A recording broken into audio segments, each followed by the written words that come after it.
ओम शांति।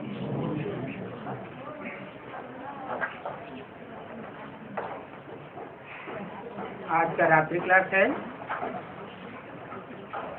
13 जुलाई 1968। बच्चों को सदैव हर्षित रहना चाहिए, मुस्कुराते रहना चाहिए। क्यों?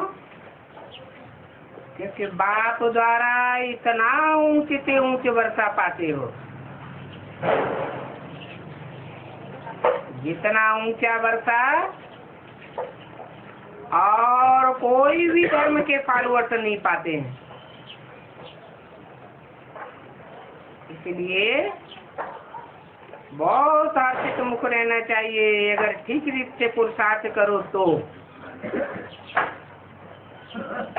ऐसे बहुत बच्चे हैं जो अच्छा पुरुषार्थ करते हैं,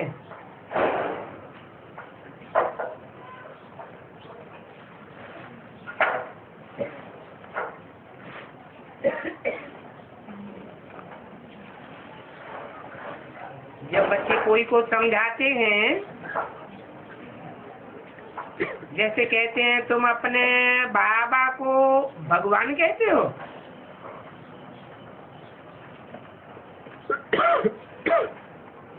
तो देखो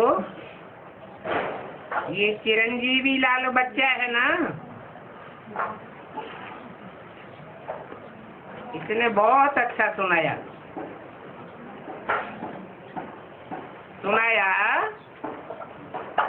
कि ऐसे जो कहते हैं उनको हम कहते हैं तुम कितने बुल्ले कच्छ मच्छ को भगवान कहते हो, और हम तो फिर भी किसको भगवान कहते हैं? अरे नहीं, मनुष्य को भगवान कहते हैं, और तुम तो कच्छ मच्छ कुत्ते बिल्ले को भगवान कहते हो। कितना अच्छा सुनाया।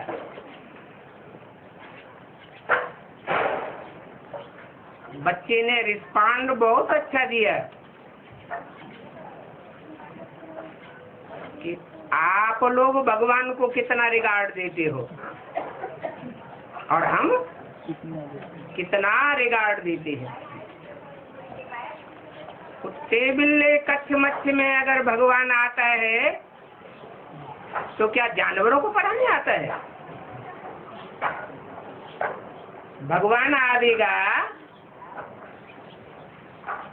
तो मनुष्यों को सुधारेगा या जानवरों को पहले सुधारेगा? और मनुष्य पहले समझेंगे या जानवर पहले समझेंगे? ज्ञान की गहराइयों को कौन पहले समझेगा? मनुष्य ही पहले समझेंगे। और मनुष्यों में भी नंबरवार मन बुद्धि वाले हैं।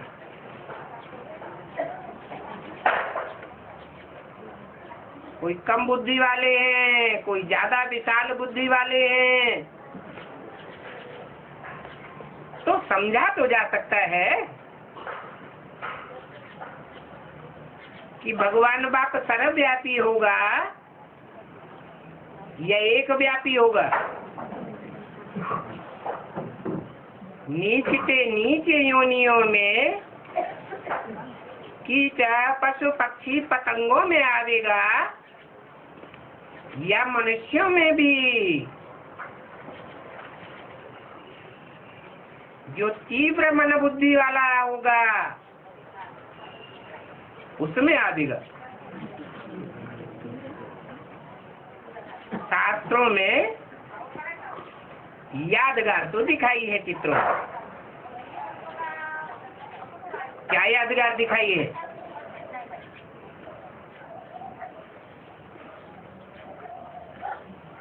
तीव्र मन बुद्धि वाले तीसरे आंख वाले की आप क्या यादगार दिखाइए?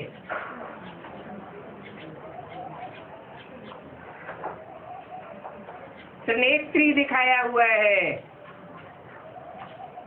ये तीसरा नेत्र क्या होता है? कोई जड़त्वमयी आंख होती है क्या? नहीं, ये मन बुद्धि रूपी आंख को ही तीसरा नेत्र कहा जाता है।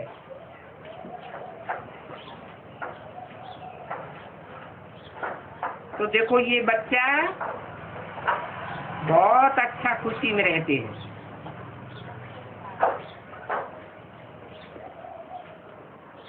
इनकी अंदरूनी खुशी कभी खलास नहीं होती है।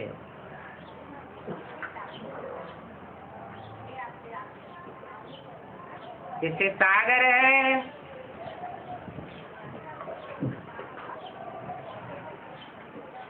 सागर सदैव शांत रहता है या अशांत भी होता है?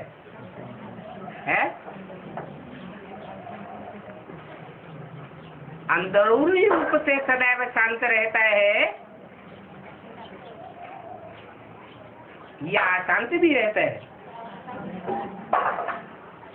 भले ऊपर ऊपर से ऊंची ऊंची लहरें आती रहती हैं, लेकिन अंदर से सागर गहराइयों में सदैव शांत रहता है।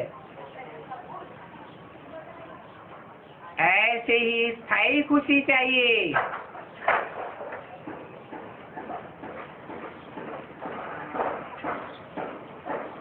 पढ़ाने वाले से भी पढ़ने वाले ऊंचे जा सकते हैं।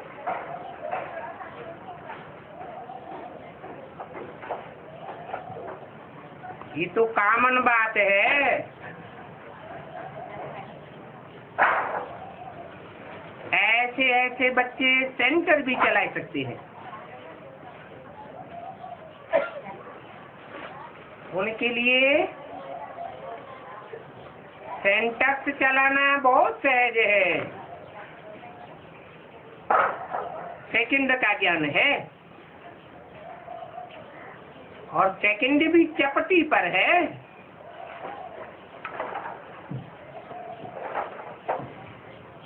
एक सेकंड में तुम बाप से वर्षा पाते हो ना? तुमको समझाया जाता है, दो बाप हैं, एक हद का बाप और दूसरा बेहद का बाप।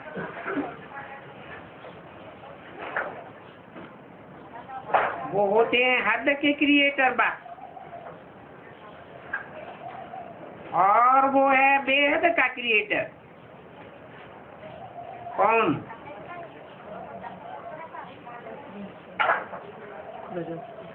बेहद का क्रिएटर बाप, जिसमें आत्माओं का बाप प्रवेश करते हैं,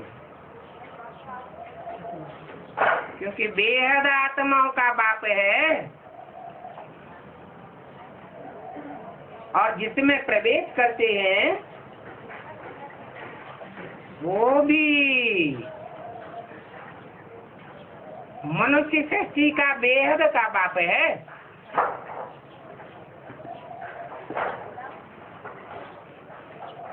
सबका बाप है। कोई धर्म वाले माने, कोई धर्म वाले न माने, ऐसे नहीं है। एक टाइम ऐसा भी आता है, हर धर्म की हर आत्मा को उस बाप को मानना ही पड़ता है। आखिरी कहते जरूर है, ओ गॉड फादर रहम करो।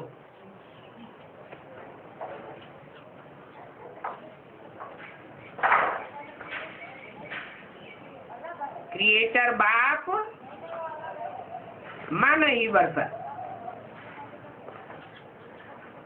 ये बच्चा पैदा हुआ, वारिस पैदा हुआ, ये भी अपन को समझते हैं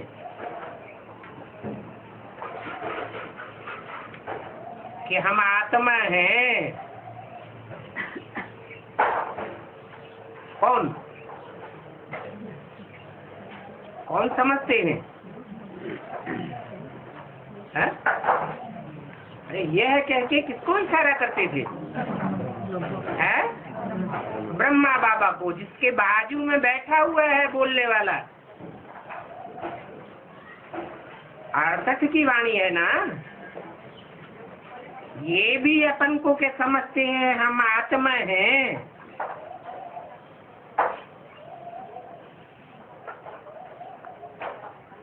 तो हम आत्मा को बाप से वर्षा मिलता है। कौन सी बाप से वर्षा मिलता है? कब मिलता है? है? कब मिलता है? जो समझते हैं, ये भी समझते हैं कि हम आत्मा हैं, माने ब्रह्मा बाबा भी समझते हैं कि हम आत्मा हैं। तो उन आत्मा को कब वर्षा मिलता है बाप से? पूरा ज्ञान अरे प्रैक्टिकल में वर्षा कब मिलता है?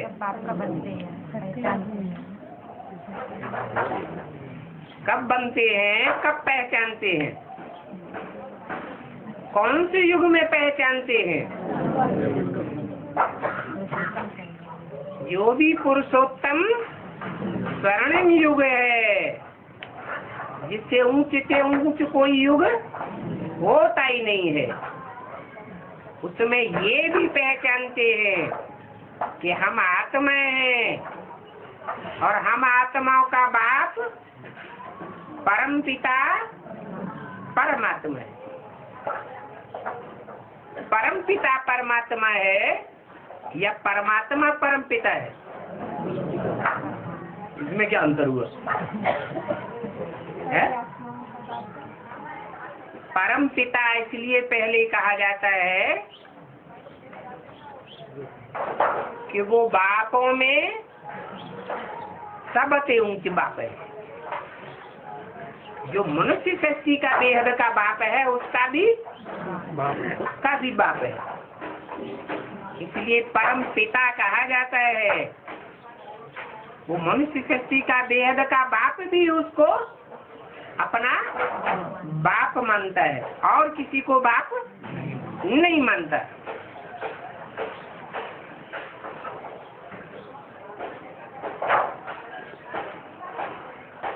बाप से वर्षा मिलता है। जिससे वर्षा मिलता है, उस शिव बाबा की जयंती भी मनाते हैं।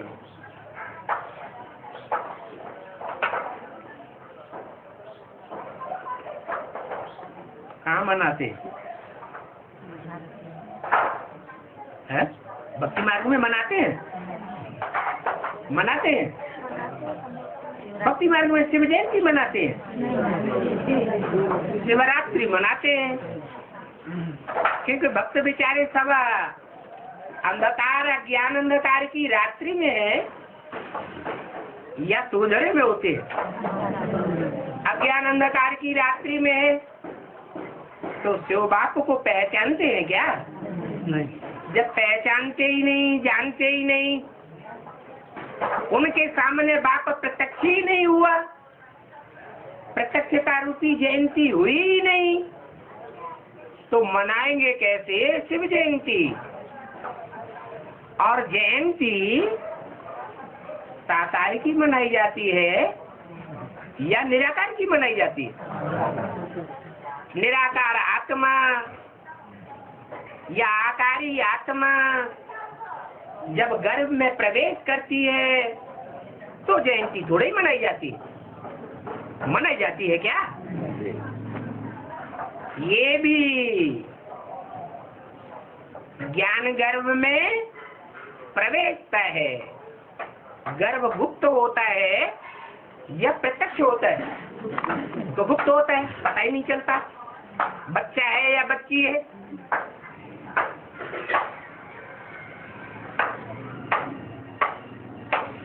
तो पाठ चलता है ज्ञान गर्भ में, जब वो गर्भ परिपक्व हो जाता है तब बच्चे की पैदाइश होती है, प्रत्यक्ष होता है। और जब प्रत्यक्ष होता है तो सारी दुनिया जानती है या आगे पीछे होता है? सारी दुनिया जानती है। पहले घर के लोग जानते है जो नजदीकी हैं वो पहले जानते हैं, जो दूर के हैं वो बाद में जानते हैं। तो ये भी शिव जयंती है, शिव बाबा की जयंती मनाते हैं। वो तो भक्ति मार्ग वाले मनाते हैं, ज्ञान मार्ग में मनाते हैं क्या? ये शूटिंग होती है? नहीं होती। ये ब्रह्मा कुमार कुमारी नहीं मनाते हैं शिव जयंती के दिन शिव जयंती। मनाते तो हैं, झूठ क्यों बोलते हैं? वो किस आधार पर मनाते हैं? क्या उन्होंने जान लिया कि अमुक दिन, अमुक महीने में, अमुक वर्ष में, अमुक क्षण में शिव बाबा पैदा हुआ, शिव बाबा की संसार में जय जयकार हुई? जानते हैं? फिर किस आधार पर मनाते हैं? दुनिया वालों की देखा है? दुनिया वालों की देखा तुम। हाँ, भक्ति मार्ग में तो ऐसे ही परंपरा से मनाते चले आ रहे। तो उसका फाउंडेशन डालने वाले भी परंपरा के आधार पर मनाते हैं। वास्तव में वो भी जानते नहीं है कि वह शिव जयंती का मतलब क्या है। असली शिव जयंती हमने कब मनाई थी? मनाई तो होगी ना। बाबा तो जरूर कहते हैं ना इसको, शिव को बाबा तो कहते हैं ना। और बाबा साकार को कहा जाता है कि बिल्ली का नाम बाबा है। उस निराकार ज्योति बिंदु का नाम क्या है? शिव। वो तो कभी बदलता ही नहीं है। साकार तन के द्वारा प्रत्यक्ष होते हैं और जब संसार में नंबरवार प्रत्यक्ष होते हैं तो उसको बाबा तो जरूर कहते हैं। बाबा माने क्या? साकार और निराकार का मिल। बच्चा पैदा होता है तो निराकार आत्मा भी है और साकार में बड़ा छोटा शरीर है लेकिन है तो ना साकार में। तो साकार शरीर और निराकार आत्मा दोनों मिलकर के बच्चा कहा जाता है। ऐसे ही वो निराकार शिव भी कोई साकार तन के द्वारा संसार में प्रत्यक्ष होता है। और जो प्रत्यक्ष होने वाला है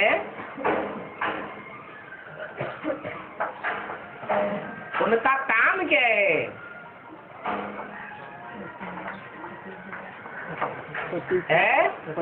जिसके आधार पर संसार में नाम प्रत्यक्ष होता है।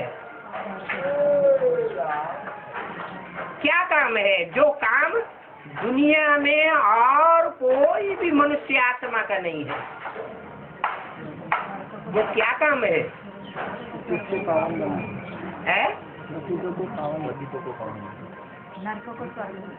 उसका काम है सिर्फ कल्याण ही कल्याण करना। कल्याण के सिवाय और कोई भी काम नहीं करता है। जो भी करेगा मनसा के वाइब्रेशन से भी कोई काम संपन्न होगा, दृष्टि से भी संपन्न होगा, कर्मेंद्रियों से भी कोई काम होगा, चाहे वो श्रेष्ठ इंद्रियां हो अथवा भ्रष्ट इंद्रियां हो।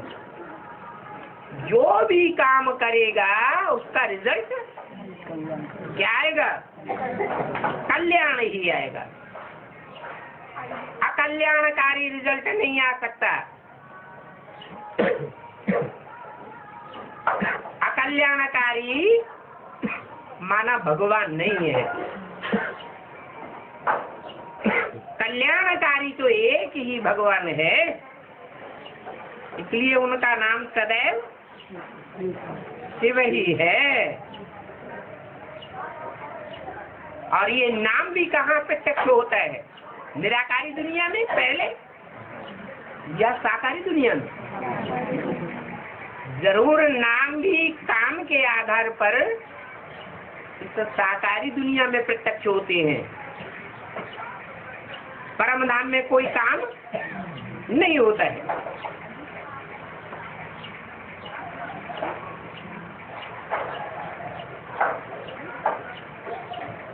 तो सदैव उनका नाम शिव है। हाँ, शिव बाबा के तुम बच्चे बने हो तो बेहद का तुमको वर्षा मिलता है। क्या मतलब हुआ? तुम बच्चे बने हो तो तुमको वर्षा मिलता है। जो नहीं बनते हैं उनको उतना वर्षा नहीं मिलता है। कैसे? माने तुम्हारा जितना कल्याण होता है उतना दुनिया में और कोई भी धर्म पिता को फॉलो करने वाली आत्माओं का कल्याण नहीं होता है। हाँ, ये तो साफ बात है कि कोई की समझ में बैठता है और कोई की समझ में नहीं बैठता है। क्योंकि पत्थर बुद्धि है ना। भारत ही था और कोई धर्म नहीं था।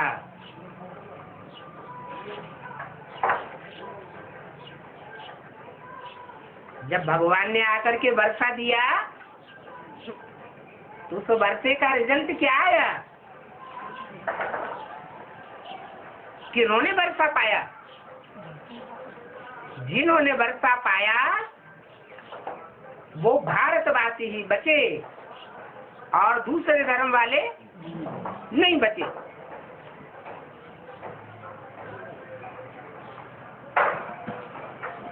उन्होंने तो कितने गपोड़े लगाए दिए हैं। बाप ही आकर के समझाते हैं कि ये भक्ति मार्ग गपोड़े का मार्ग है। इस भक्ति मार्ग में कोई अहम ऑब्जेक्ट नहीं है। तो गपोड़े ही थे। बाप तो आकर के स्वर्ग का मालिक बनाते हैं। क्या?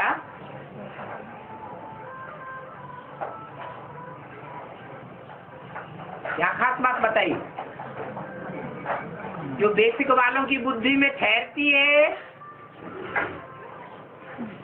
कि नहीं ठहरती है? नहीं था। उनकी बुद्धि में ये बात नहीं ठहरती है कि बाप आकर के ही स्वर्ग की स्थापना करते हैं। ऐसे नहीं कोई तन में आवे और स्वर्ग की स्थापना हो नहीं और चले जावे वापस। स्वर्ग का वर्षा बाप ही आकर के देते हैं। स्वर्ग का मालिक बनाते हैं। तुम नंबरवार पुरुषार्थ संसार स्वर्ग के मालिक बनते हो ना। ये लक्ष्मी नारायण विश्व के मालिक है ना। जरूर इन्होंने ऐसी पढ़ाई पढ़ी है, ऐसे काम किए हैं। राजयोग भी मशहूर है। जरूर अगले जन्म में राजयोग सीख करके राजाएं बने। क्योंकि संगम युग पर ही बाप आते हैं। समझाना भी सहज लगता है, तुमको तो कितना सहज लगता है, परंतु पत्थर बुद्धि की समझ में आता ही नहीं।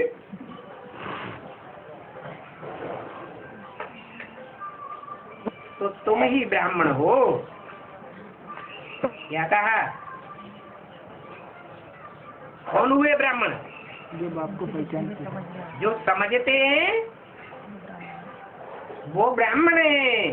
किसको समझते हैं?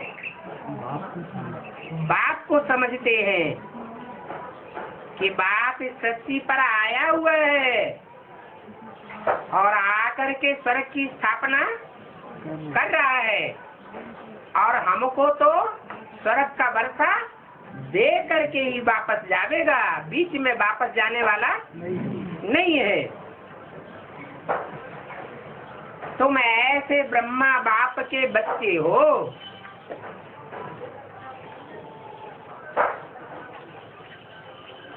लौकिक में कहते हैं ना अम्मा बाप, तो एक के बच्चे हो या दो के बच्चे हो, है? हमारा तो प्रवृत्ति मार्ग है, हमारी माँ भी है तो बाप भी है। विराट रूप में भी बाजोली सिद्ध होती है।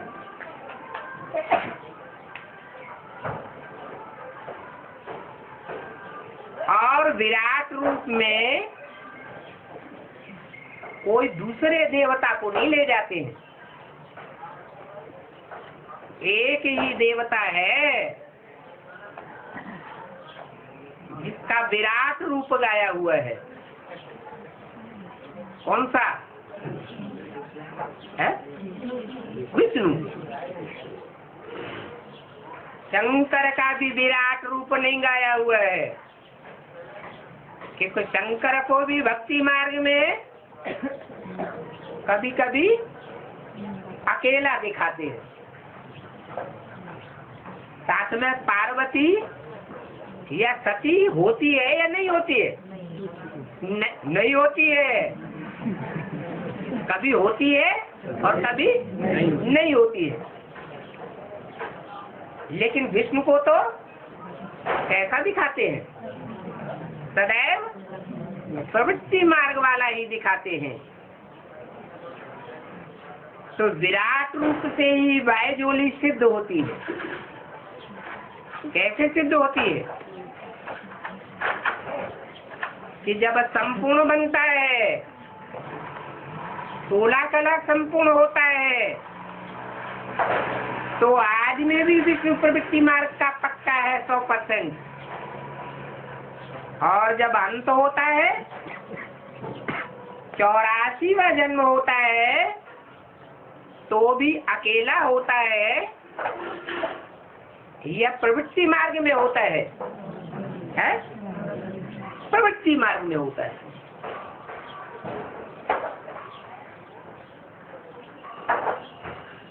विराट रूप दिखाते हैं। विराट में अच्छा ही अच्छा दिखाते हैं या भयंकर और बुरा भी दिखाते हैं? भयंकर भी दिखाते हैं, बुरे से बुरा भी दिखाते हैं, राक्षस भी दिखाते हैं, जानवर भी दिखाते, मनुष्य भी दिखाते हैं, दाढ़ी मूछ वाले भी दिखाते हैं, और देवताएं भी दिखाते हैं। तो भले वो विराट स्वरूप अंतिम 84वें जन्म में धर्म भ्रष्ट कर्म भ्रष्ट होता है या शेष ही होता है? ऐसा होता है? दो है ना, एक नहीं है, दो हैं। तो दोनों धर्म भ्रष्ट कर्म भ्रष्ट होते हैं या श्रेष्ठ ही श्रेष्ठ होते हैं? नहीं, उसमें दोनों का कॉम्बिनेशन है। एक है धर्म भ्रष्ट और एक है धर्म का श्रेष्ठ से श्रेष्ठ पाठ बजाने वाली जन्म जन्मांतर की आत्मा। श्रेष्ठ पाठ क्या है? विविचारी है या अव्यभिचारी? अव्यभिचारी। तो उस विष्णु रूप में जो विराट रूप दिखाते हैं उसमें वृक्ष भी समाये हुआ और श्रेष्ठ भी समाया हुआ। 500 करोड़ का विराट रूप है। वो विराट स्वरूप जब अंतिम संपन्न रूप होता है तो भी दुनिया की हर मनुष्य आत्मा को संपन्न बनाकर ले जाता है या अधूरा ही ले जाता है? संपन्न बनाकर ले जाता है। तो विष्णु को ही विराट रूप में ले जाते हैं।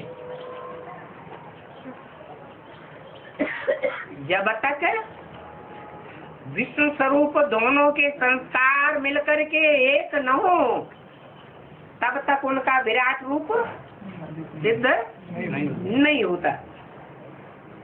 ये भी समझते हैं।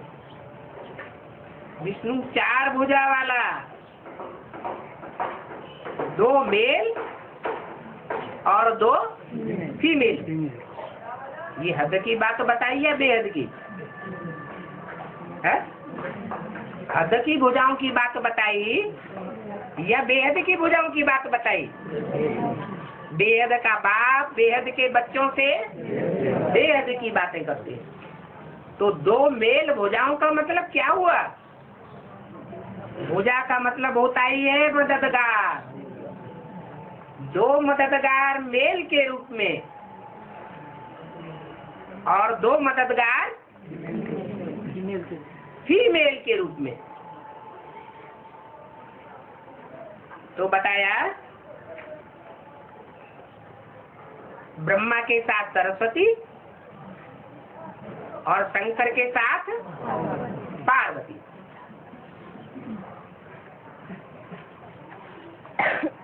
ऐसे दिखाते हैं। राम के साथ सीता और कृष्ण के साथ राधा।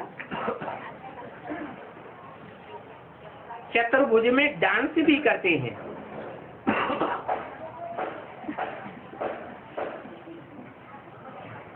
अब देखा जाए तो दुनिया में 4 भुजाओं वाला तो कोई होता ही नहीं है। हद में होता है? नहीं। हद में तो होता ही नहीं है, लेकिन बेहद में भी कोई है? 4 भुजा का मतलब है कि 4 ऐसी सहयोगी आत्माएं हो जो कभी भी असहयोग आंदोलन न करे। कोई बात में भी असहयोग नहीं, कर्मों में भी असहयोग नहीं, लेकिन ऐसे संस्कारों के मेल वाली 4 आत्माएं तो दुनिया में अभी दिखाई नहीं पड़ती।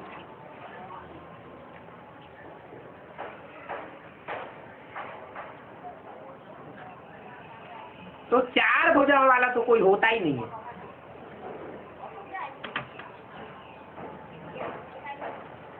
हाँ, प्रजापिता ब्रह्मा नाम गाया हुआ है। काहे का पिता? प्रजा का पिता। प्रजा कितनी है?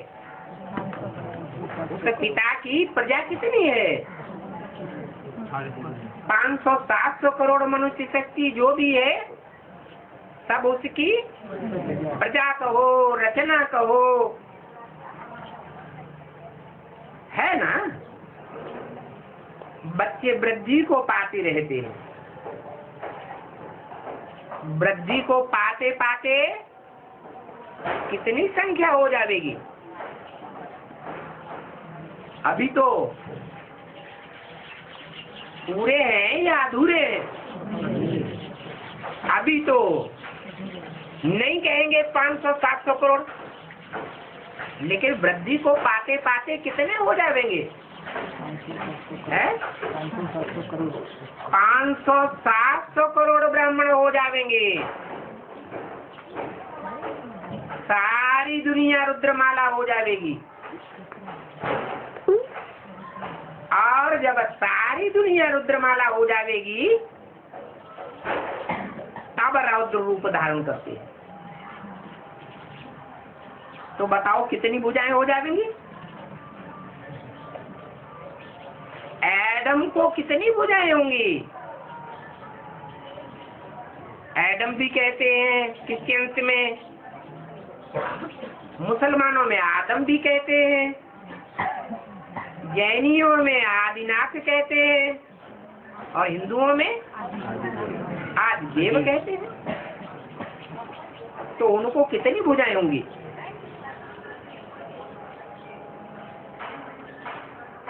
अगर कहें कि 500 करोड़ दुनिया में आदमी है तो 100 करोड़ भुजाएं हो जाएंगी।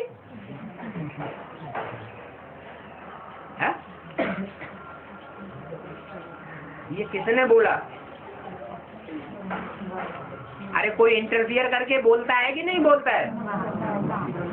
ब्रह्मा की सोल बीच बीच में जितना समझती है उतना इंटरफियर करके भी बोलती है। उनकी बुद्धि में हद की बात बैठी है, सिर्फ हद की बात बैठती है या बेहद की बात भी बैठती है? सिर्फ हद की बात बैठी तो इंटरफियर करके बोल दिया, हाँ हाँ ठीक बात है। 500 करोड़ आदमी होंगे तो 10 करोड़ भुजाएं भी होंगी। अभी तुम बच्चे तो समझ गए, ये नहीं समझा है, लेकिन अभी तुम बच्चे तो समझ गए हो। क्या समझ गए हो? हैं? कि ये तो सुनने सुनाने वाला है। सुनने सुनाने वाले को भक्ति मार्ग का कहा जाता है या ज्ञान मार्ग का? ये तो भक्ति मार्ग का मुखिया है।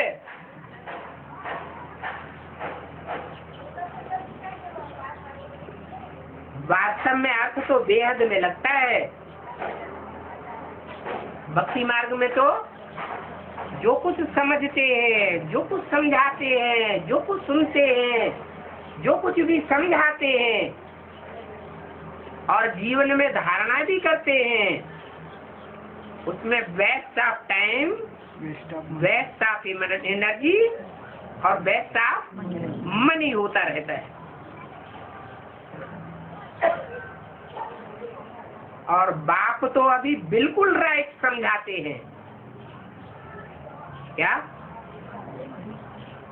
बाप तो अभी माने कभी है।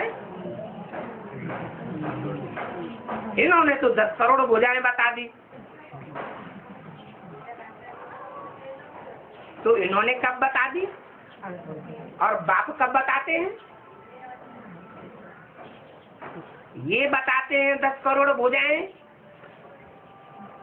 सिर्फ संगम युग की बातें है। और बाप कब सुनाते हैं? जब पुरुषोत्तम संगम युग प्रत्यक्ष होता है। पुरुष माने आत्माएं, आत्माओं के बीच में जो उत्तम से उत्तम आत्मा प्रत्यक्ष होती है, वो पुरुषोत्तम संगम युग में बाप बिल्कुल राइट बात समझाते हैं। तुम मनुष्य से देवता बनते हो ना, तो भक्ति मार्ग की समझाने से बनते हो या ज्ञान मार्ग की समझाने से बनते हो? ज्ञान मार्ग की समझाने में और भक्ति मार्ग की समझाने में खास अंतर क्या है?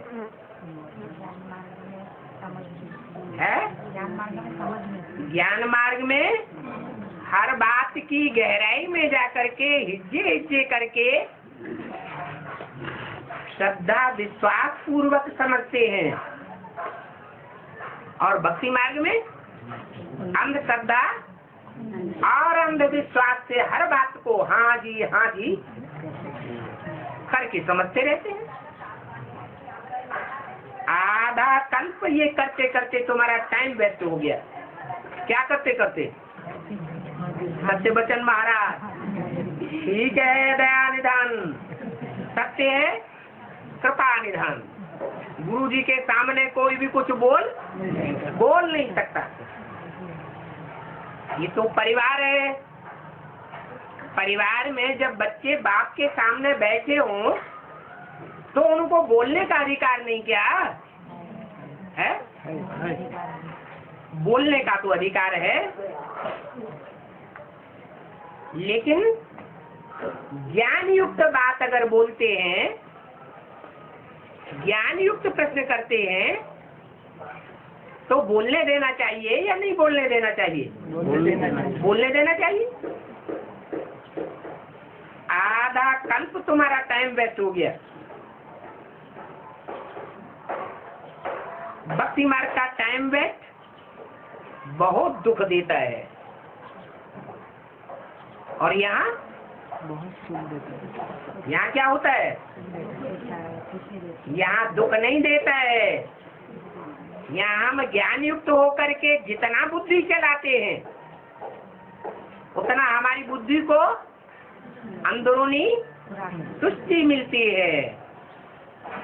भक्ति मार्ग में तो तुम्हारी एनर्जी भी वेस्ट चली जाती है और आयु भी कम हो जाती है। आयु कम होते होते अकाल मृत्यु भी हो जाती है। और यहाँ तुम्हारी अकाले मौत नहीं होती। क्यों? एडवांस में चलने वाले अनिच्छे बुद्धि रूपी अकाले मौत नहीं पाते। नहीं पाते हैं? उन्होंने बाप को पहचाना है? अरे पहचाना या नहीं पहचाना? पहचाना फिर अकाली मौत हो जाती, अनिच्छा बुद्धि हो जाती। अरे दुनिया में भी तो ये औरत बच्चा होता है, बाप को बाप कहता है, तो फिर कभी जिंदगी में ये कहता है ये मेरा बाप नहीं है? हा? नहीं कहता ना। तो यहाँ भी जो औरत बच्चे हैं वो तो कभी भी ये नहीं कह सकते, ये नहीं समझ सकते कि ये मेरा बाप नहीं है। निश्चय बुद्धि सदैव विजयते होते रहते हैं। अकाले मृत्यु का सवाल ही नहीं। अभी तुम समझते हो ये तो पुराना अच्छी घर है,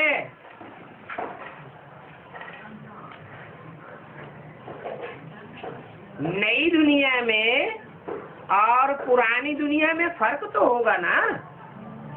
क्या फर्क होगा है?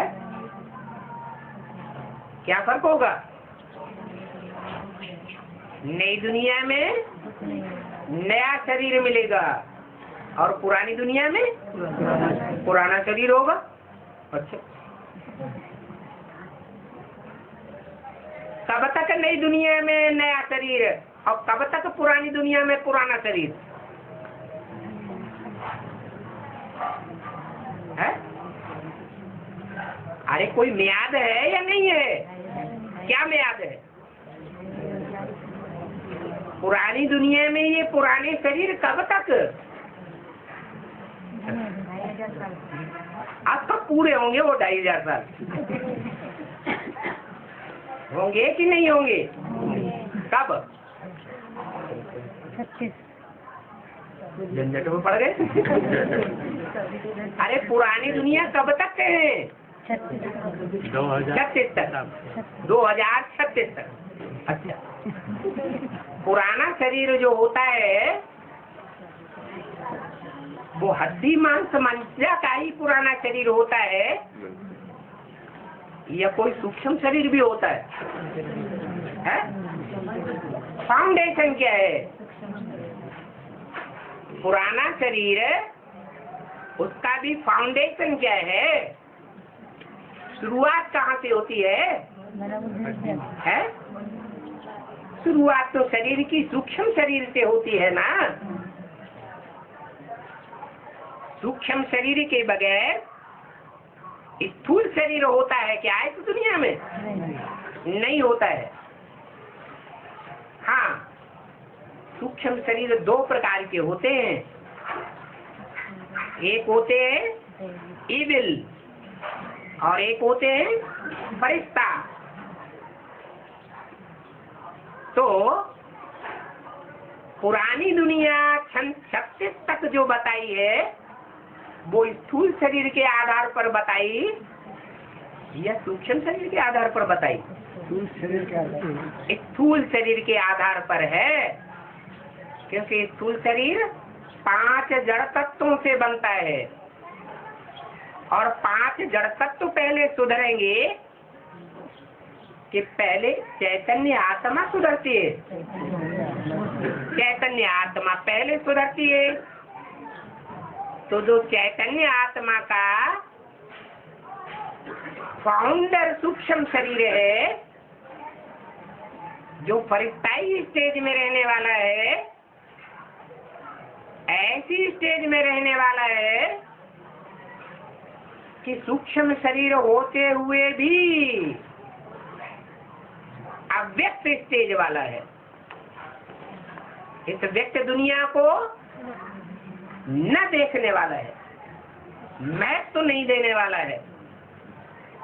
फरिश्तों के पांव, बुद्धरूपी पांव कभी इस दुनिया में ठहरते नहीं, क्योंकि जानते हैं ये दुनिया तो खलास होने वाली है। तो सूक्ष्म शरीर सात्विक बनेंगे पहले और स्थूल शरीर सात्विक बनेंगे बाद में। 2036 की बात तो स्थूल शरीरों के लिए है कि जब तक दुनिया के 5 जड़ तत्व तमो प्रधान हैं, तब तक स्थूल शरीर भी कैसे होंगे? तमो प्रधान होंगे। शरीर सड़ते जाएंगे और आत्मा पावरफुल होती जाएगी। कि सूक्ष्म फरिश्ताई शरीर सड़ता जाएगा है? फरिश्ताई शरीर तो जो शेष आत्माएं होंगी, नष्टो मोआ स्मृति लब्धा नंबरवार पुरुषार्थ अनुसार, उनके शरीर सात्विक बनते जाएंगे। इतने सात्विक होंगे कि जब चाहे स्थूल चोले में प्रवेश करके पाश बजाएं और जब चाहे न बजाएं, जब चाहे दूसरों के शरीर में भी प्रवेश करके पाश बजाएं और फिर वापस आ जाए। पूरा होल्ड होगा। तो तुम समझते हो कि ये जो 5 तत्वों का छी शरीर रूपी घर है, ये तो छोड़ना है। तो नई दुनिया में और पुरानी दुनिया में फर्क तो स्पष्ट हो जाता है। क्या नई दुनिया कब से होगी? 2036 जो फरिश्ते हैं, फरिश्ताई आत्माएं हैं, उनके लिए नई दुनिया पहले ही हो जाएगी। और जो फरिश्ते नहीं बन सकते हैं, देह के बहाने में ही रहते हैं, उनके लिए नई दुनिया कब से शुरू होगी? 2036 के बाद।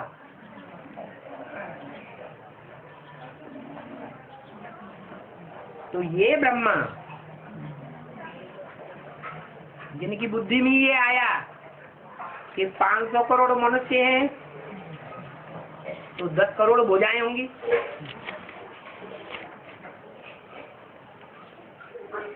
इनको नया शरीर पहले मिलेगा या बाद में मिलेगा? हाँ? 36 के बाद मिलेगा। 36 के बाद मिलेगा। अगर 36 के बाद नहीं कहेंगे तो हम एडवांस पार्टी के साबित नहीं होंगे। फिर हमें कहेंगे कि बेसिक वाला है, इसलिए है। बाप बच्चे को साथ साथ लेकर के चलेगा या बीच में ही छोड़ देगा? साथ लेकर चलेगा। तो सूक्ष्म शरीर ब्रह्मा वाली आत्मा का सात्विक बनेगा या नहीं बनेगा? और पहले सात्विक बनेगा या 36 के बाद ही बनेगा? है? पहले ही बनेगा। जब शिव बाप आते हैं तो बाप का विरोध है कि बाप आते हैं तो बच्चे को आप समान बनाते हैं, निराकारी स्टेज वाला बना देते हैं, निराकारी निर्विकारी निरहंकारी बनाते हैं। तो बच्चे का क्या फर्क है? अरे बच्चे का क्या फर्ज है? बच्चा बाप को फॉलो करे या नहीं करे? करना चाहिए। तो पहला बच्चा कौन हुआ शिव का? शंकर। प्रजापिता। अच्छा, शंकर कहो संपन्न स्टेज में। तो वो बच्चा जो है वो अकेला नहीं जाएगा वापस। उसकी बुद्धि में भी ये पक्का बैठ जाता है कि इस सच रूपी मनुष्य सृष्टि के वृक्ष का पहला पत्ता कौन है? ब्रह्मा और कृष्ण की ही आत्मा है। जब तक वो आत्मा परिस्थाई स्टेज में न टिक जाए तब तक वो परम धाम वापस नहीं जा सकता। और विष्णु रूप स्टेज भी संसार में साबित नहीं हो सकती। तो बाप और बच्चा दोनों का मेल होता है संस्कारों का, और दोनों की बुद्धि में एक बात पक्की हो जाती है कि गीता का भगवान निराकार शिव शंकर भोलेनाथ है, गीता का भगवान कृष्ण नहीं है। कृष्ण तो बच्चा है, फर्स्ट क्लास रचना है, वो कोई रचयिता नहीं है।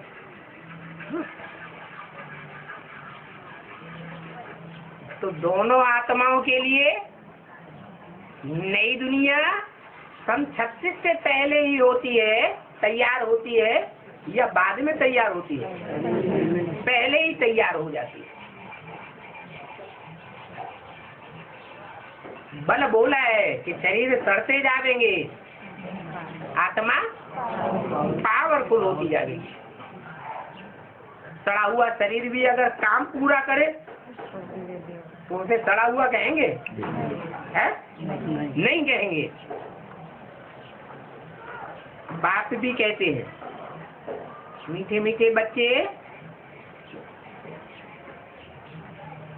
कलयुग है पुराना युग।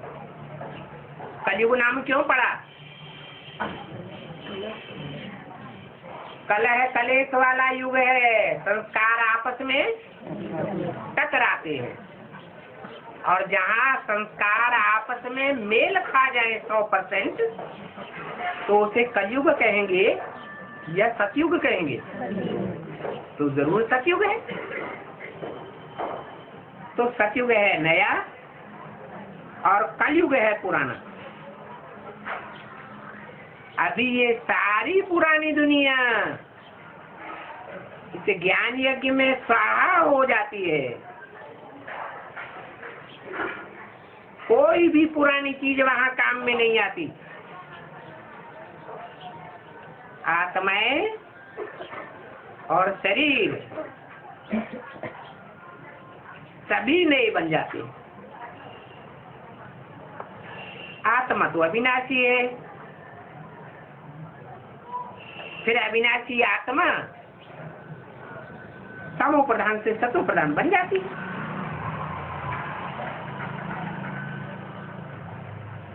शरीर तो नया बनता है ना, पुराने से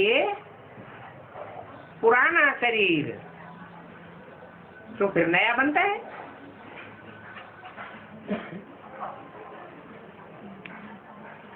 इनका भूत तुम्हारी जूती, क्या इनका नाम क्या दिया? इनका बूट और तुम्हारी जूती, दोनों में क्या फर्क है? बूट में और जूती में क्या फर्क है? बूट लंबा है? बूट लंबा बूट जो होता है पुल्लिंग है और जूती स्त्रीलिंग है। इनका बूट और तुम्हारी जूती ये पुरानी से पुरानी है, फिर उनको नया बूट मिलता है और तुमको नई जूती मिलेगी। क्या अभी तुम्हारी जूती भी कैसी है? पुरानी है। तमो प्रधान है या सतो प्रधान है? तमो प्रधान है। कैसे तमो प्रधान कहोगे तो लड़ाई होती रहेगी घर में, है? तमो प्रधान है या सतो प्रधान है? कैसी है? तमो प्रधान है। फिर सतयुग में कैसी जूती मिलेगी? नई जूती मिलेगी।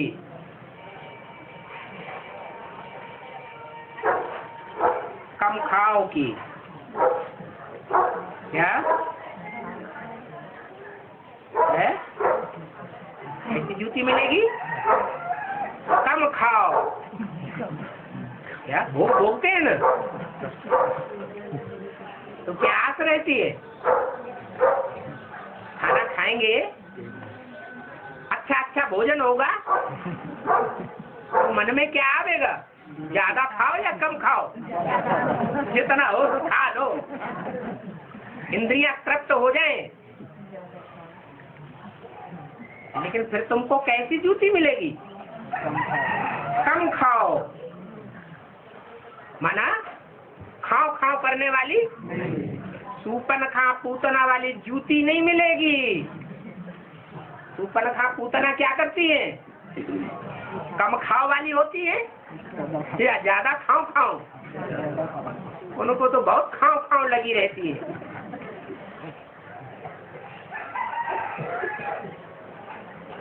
सच्चा कम खाओ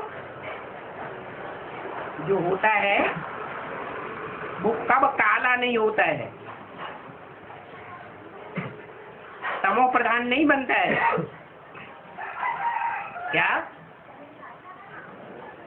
जो आत्मा जन्म जन्मांतर कम भोग भोगने वाली होगी वो ज्यादा तमो प्रधान बनेगी या थोड़ी तमो प्रधान बनेगी? है थोड़ा तमो प्रधान बनेगी। और जो ज्यादा खाओ खाओ वाली होगी वो ज्यादा तमो प्रधान बनेगी। तुमको तो सदैव हर्षित रहना चाहिए। क्या क्या बात याद करके सदैव हर्षित रहना चाहिए? कि हमको जो जूती मिलने वाली है वो बहुत खाओ खाओ करने वाली नहीं है। जब बहुत खाओ खाओ करने वाली नहीं होगी तो ईर्ष्या देश करने वाली होगी? है सौतिया डाल रखने वाली होगी? होगी? नहीं होगी। तो तुम सदैव हर्षित रहना चाहिए या दुखी होना चाहिए? सदैव, ऐसे नहीं सत्युग त्रेता में। सदैव माने चारों युगों में तुमको सदैव हर्षित रहना चाहिए कि हमको जो जूती मिलेगी वो कम खाओ जूती मिलेगी, खाओ खाओ वाली जूती नहीं मिलेगी। बाप तुमको ऐसा हर्षित बनाते हैं। कैसा? ऐसा हर्षित बनाते हैं। लक्ष्मी नारायण की तरफ इशारा किया। ओम शांति।